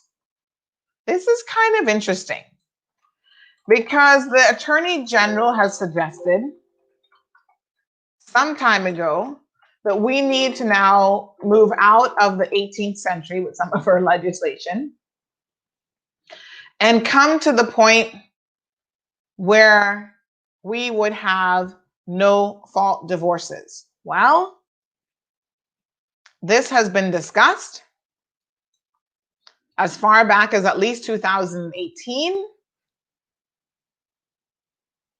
where the public was being asked to weigh in and to comment on 3 draft pieces of legislation that would usher in the era of no-fault divorces. In other words, you can get a divorce and it really becomes nobody's business why you got the divorce, because you don't have to prove anything. You don't have to tell the court why you're getting a divorce. However, that was not to be. The Law Reform Commission did the legislation. They said, here's how you can contact us with your feedback as in all pieces of legislation. Here's where we're at, blah, blah, blah. And to the best of my recollection, right, the churches, once again, were the reasons why the family law, it impacted family property, family reform bill, maintenance bill, all those things. And they apparently are the reason why this has not progressed any further. So they don't want you to get a divorce without saying why. So it's quite interesting. They want this fault system to remain as is. So that is the point here, folks. Some things will change slowly in this country, and some things will never change if we allow certain powers to control. I don't know whatever happened. I guess in this country, we do not have separation of church and state. We don't have the separation of the two. I get that our cultural foundation is one that is deep-seated in our religious beliefs. However, at what point do the churches stop controlling what happens in the courts, in the legal system? So this family law review started in 2011. We're now in 2020. And some of the things that they were looking at was repealing and replacing the Matrimonial Causes Law, which was originally enacted in 1976.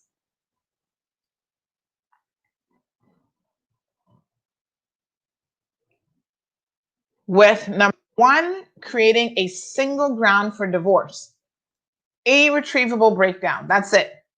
It doesn't have to be adultery. It doesn't have to be all this other stuff. Don't convolute it. You have one ground. The marriage is irretrievably broken down. Boom, you get your divorce. However, because they're making those changes, they also suggested requiring mediation prior to divorce in case there was any chance through counseling of dispute resolution process, reconciliation, blah, blah, blah. Introducing what they call summary divorces. So where there's no children, there's no financial arrangements, you could just have a summary divorce. Recognition of prenuptial agreements, which are not currently recognized.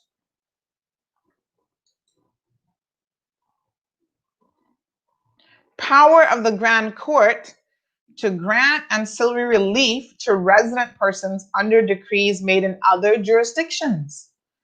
So you got divorce in the US, this is cross-border stuff now. Having the power to actually grant relief when the actual divorce decree was done in another jurisdiction. Wouldn't that be wonderful? Because you just moved here and you'd like to have that support from the ex-spouse or, support for the children and so on and so forth. Nope. Abolition of actions and damages for adultery. So do you still know that you can even ask for damages for adultery? You can. You can sue the other party.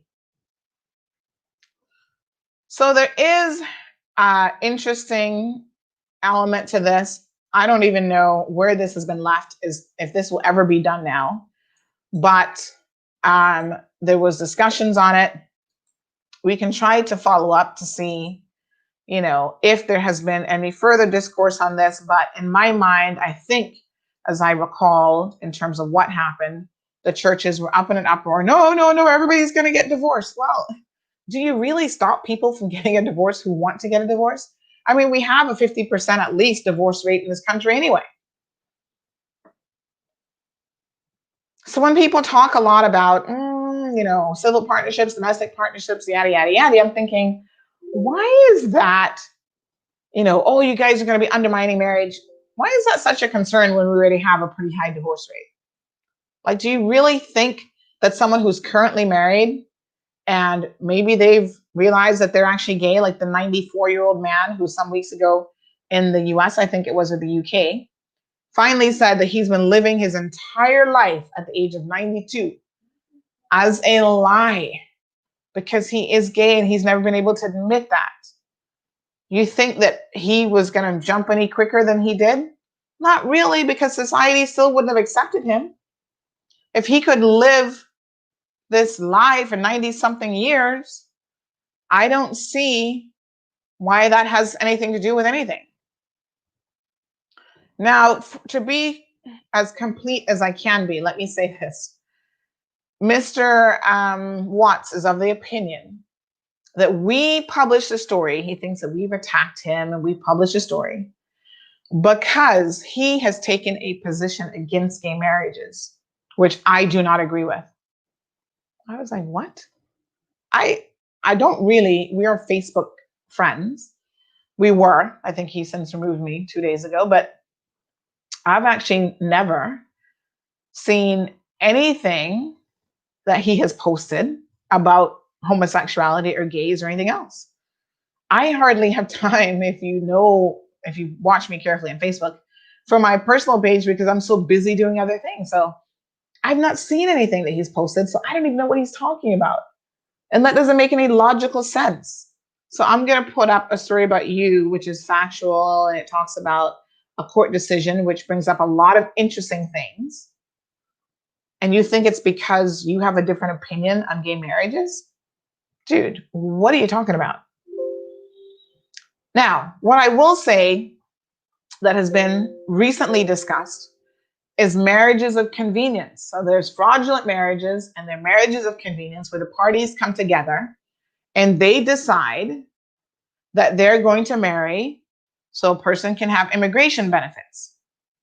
And that is alleged a lot in this country. Now, I don't know how easy it is to prove that, but what I would say is our Immigration Division of Works needs to start looking very, very closely at some of these marriages with a view. So they really are, and I don't care who they're between, they really are a lot of marriages of convenience in this country. Now, some people will argue, and I think it's an interesting point, that are not all marriages a marriage of convenience? Well, in a way, yeah, because it is a contract. So normally you don't marry someone who is not able to contribute to the household or to bring something to the table, whether it's a financial contribution, sex, their wonderful personality, I guess. So the concept that we're marrying just on the basis of love alone isn't entirely accurate, is it? We look for different things. We look for people who can make a contribution, hopefully, to our households. And that's not what a marriage of convenience is. A marriage of convenience is, unlike the other situation where, yeah, the person is smart, they have a good job, they can contribute to the household, but you still love them and you want to be with them, you want to be in a relationship with them. A marriage of convenience is really about the transactional part of things.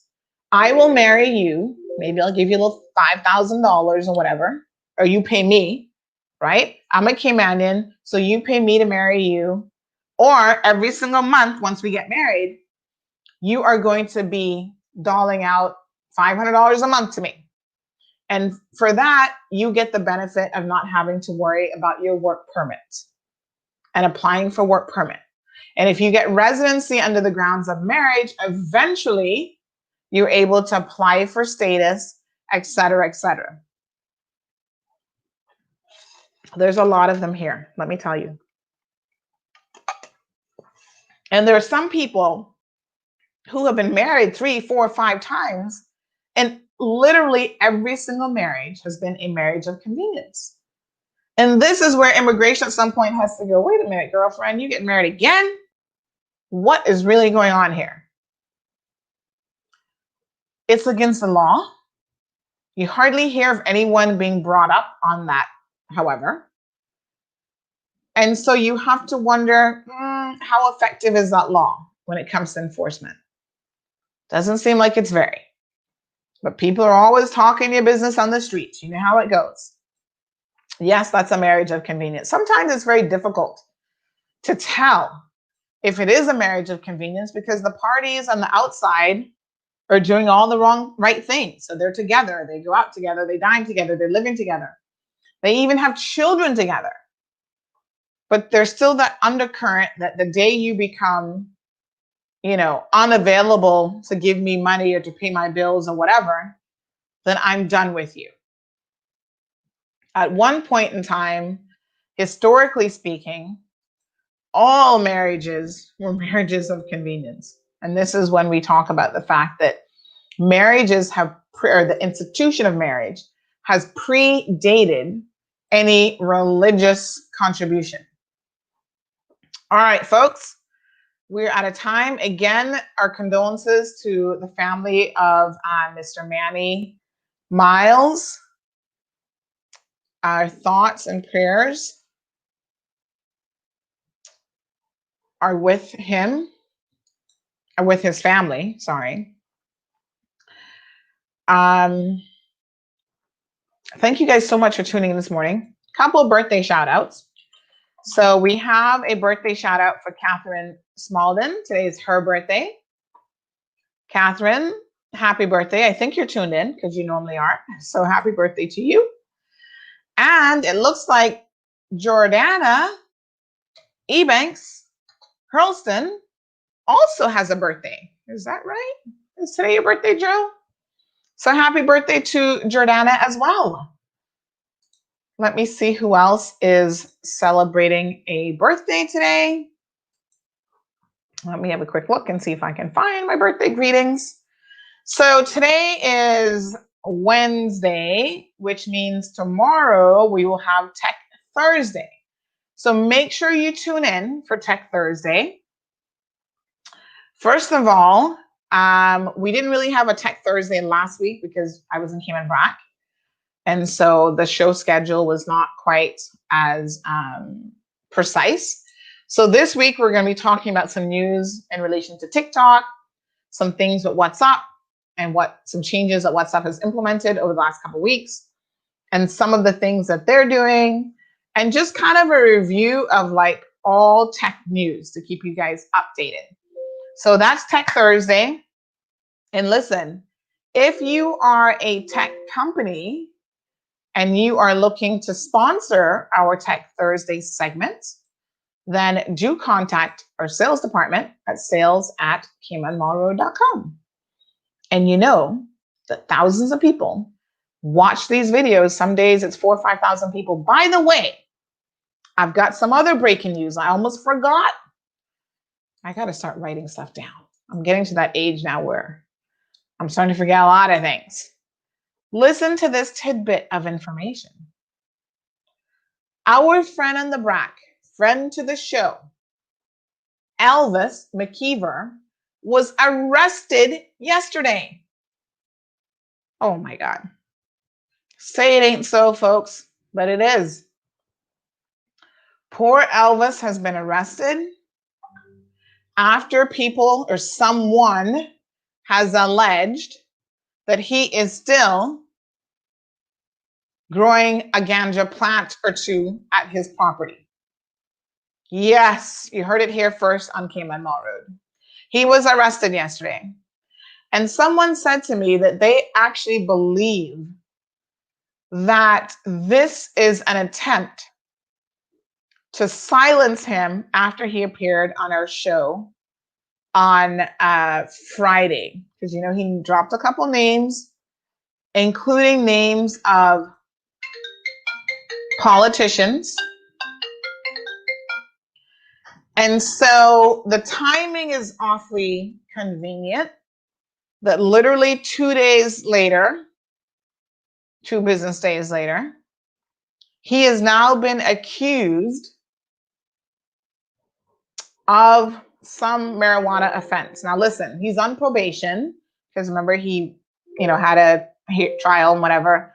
The judge basically said that they were not going to put any sort of stipulations in place as it relates to him smoking marijuana, because obviously, you know his stance on that: no weed, no vote. And he's going to continue to smoke at his age. And so I think the judge was kind of like, honestly, it doesn't make any sense to tell this man not to smoke marijuana because he's going to smoke it. So basically, he's not even being drug tested. But that does not mean that he can or he's allowed to actually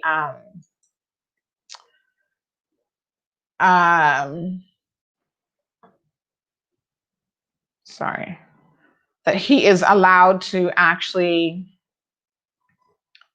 that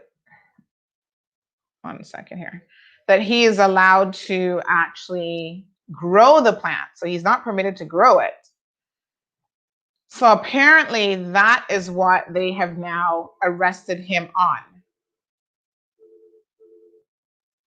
So we will speak to Alvis. We'll get some more clarification on what is going on in terms of that. Big birthday shout out also to Michael Wilkes. Today is Michael's birthday. Josh Caballero, it's his birthday. Jonathan Manderson, it's Jonathan's birthday. Adelberto Thine, it's his birthday as well. Jordana and Pierre Foster. So happy birthday to all of those folks today. And of course to Catherine Smalden, who also is celebrating a birthday today. So we will be back tomorrow morning, God's willing. Yes, Alice. Yes, Karen. Hi, Miss Nancy. Here we go again with poor Elvis. So we'll speak to Elvis. Maybe we'll have him on the show in the morning if we can get him on the show to talk about what this latest allegation is. Stay tuned, folks. Thank you so much for tuning in. It's been a wonderful program today. Hopefully you've been a little bit more enlightened about divorces in the Cayman Islands, getting a divorce annulled, what the requirements are, what pieces of legislation you probably need to make sure that you look at and you're well aware of. It's always a great idea to get legal advice because that can save you wasting a lot of money and the court's time with what amounts to frivolous applications. Good, folks. We'll see you tomorrow, God's willing. Be productive, stay dry, and we are keeping an eye, so stay tuned to the website. We are keeping an eye on Nana, Tropical Storm Nana. Has she been upgraded as yet to hurricane? She's headed towards Honduras, the Bay Islands, and Belize. So she's expected to become a hurricane. So let me just give you a quick update on this before we end the show. So Nana is expected to become a hurricane. Omar, who apparently is out there somewhere as well, is actually weakening. So I hadn't heard much about Omar, but okay. So this is the 14th and 15th named storms of the hurricane season, formed hours apart on Tuesday. So that's why we're Nana and O for Omar. So Nana is formed Tuesday afternoon, and she's moving kind of fast, westerly at 18 miles per hour. Tropical storm Omar formed on Tuesday after 5 p.m. So he's still trying to get organized. And just one quick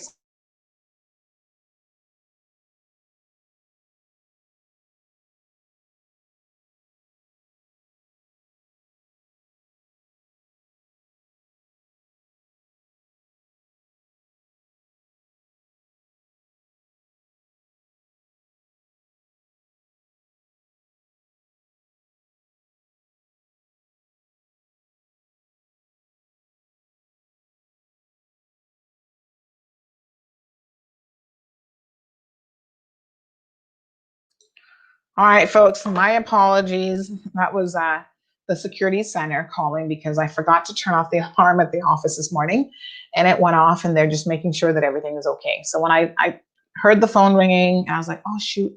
I saw on my phone that I'd forgotten to do that. And then I saw them calling my phone, so I thought I better answer. Otherwise, they're going to send the police there to arrest somebody at my office. I definitely do not want that to happen. So my apologies for having to take a call right in the middle of the show, but I knew what it was. I knew it was urgent. So hurricane watch is now out for the entire coast of Belize. Tropical storm warning is in effect for the Yucatan, Mexico, from Puerto Costa Maya to Chetumal, and the entire coast of Belize as well. Tropical storm warning. Tropical storm watch is in effect for the northern coast of Honduras from Punta Patuca westward to the Guatemala border, and Roatan and the Bay Islands, and the Caribbean side of Guatemala as well. And then right after Omar, oh no, nothing else after Omar that's named as yet. So Omar is at 40 miles per hour. And we will continue to watch Omar and any other developments that come off of the African coast. All right, folks, so that's it for us today. Please be safe. Hopefully this is only going to be like a Category 1 storm, Nana, Category 1 hurricane, and the people in Honduras will be A-okay. Cassidy, Alice, Karen, Miss Nancy, all of you, thank you so much for tuning in this morning. Appreciate the love and support, and we'll see you tomorrow morning. And like I said, if we can get a hold of Elvis for the show, we'll have him on the show in the morning. Have a good one. Thank you for tuning in to another edition of The Cold Hard Truth. Make sure to check Facebook for showtimes and more information and the latest news at CaymanMarlRoad.com. Subscribe to our IG and Facebook pages to get the latest happenings.